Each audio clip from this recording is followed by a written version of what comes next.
So, Alice in Borderland Season 3 might actually be the end for now. We still don't have any official word from Netflix or the cast about another season. And honestly, I don't want to dive too deep into my thoughts just yet, because I've seen a lot of mixed reactions from you guys. But I'll say this, I did enjoy it overall, though there were definitely parts I wasn't really into. I expected more from this season, especially since the first 2 were amazing and this series is one of my favorites.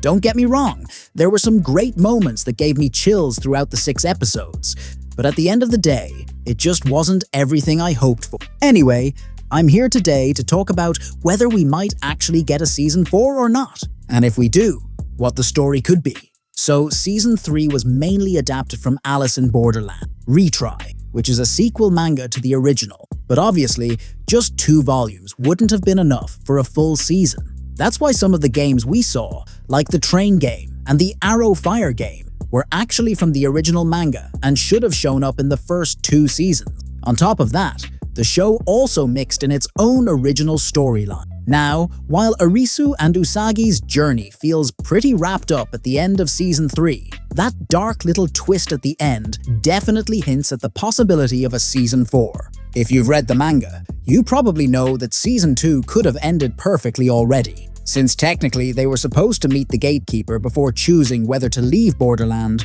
or stay as citizens. Honestly, Arisu and Usagi's story should probably end with Season 3 for good. It really wouldn't make sense to bring them back in a new installment. The ending made it pretty clear that Borderland isn't just limited to Japan. It actually exists everywhere, even in the US.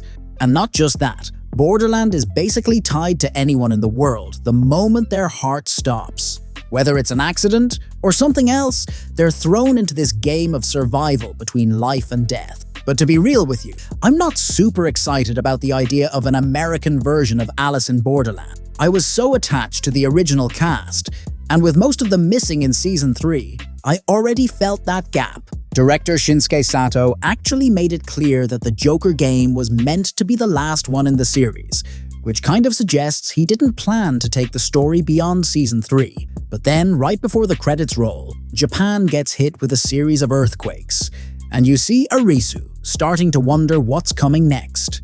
That whole setup almost feels like it could push Kento Yamazaki and Tao Tsuchiya's characters back into the Borderland if things get worse.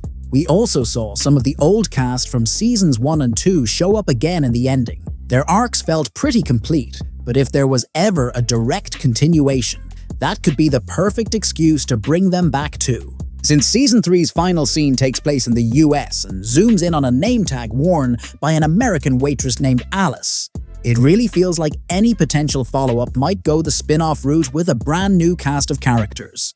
The new protagonist could actually be this Alice, who, like everyone else, ends up in the Borderland after some kind of world-ending disaster. And if that's the case, it kind of reminds me of Alice on Border Road, which is a spin-off manga written by the original creator, Haro Aso. That series started back in 2015 in Monthly Sunday Gene X, and honestly, it could be the perfect inspiration for where they take things next. Alright, spoiler warning here. So if you're not ready, this is your chance to click away, guys. Alice on Border Road follows a Tokyo schoolgirl named Kina Sano. Now, her backstory doesn't really come out until later in the story, but she's actually the main reason why 5 out of the 12 participants in Border Road end up there together. Kina's someone who was really bored of her everyday life and believed that life is just a crappy game you're forced to play for about 80 years. One day, she suddenly wakes up in a deserted Kyoto holding the Queen of Clubs card with no idea what's going on. While she's wandering around, she runs into another Tokyo schoolgirl, Alice Kojima, who's holding the Queen of Hearts card. Alice was a high school student in Tokyo and part of her school's softball team before all of this. Because of Alice and her senpai's amazing performance, their team actually made it to the semi-finals in the last high school tournament. But right before the final match, everything fell apart. Their coach got exposed in the media for sexual harassment, and the team was disqualified from playing. A lot of her teammates, disappointed and frustrated, ended up quitting the team. Alice, though, managed to pick herself back up and started preparing for the next tournament to honor her senpai, who had already graduated. But 2 days before her scheduled OE match in Kyoto, tragedy struck. While crossing the Nihonbashi intersection, she didn't notice a truck driven by Mikihiro Tomi crashing toward her. That accident ended up pulling her and the other victims straight into the Borderland. So Kina and Alice quickly become friends and start working together. They soon meet the other confused immigrants, each holding a different face card. An unknown person, calling themselves the King of Clubs, gives them a hint on how to make their way back to Tokyo. Since the journey is super long and exhausting without any vehicle, the 11 immigrants split into 2 groups.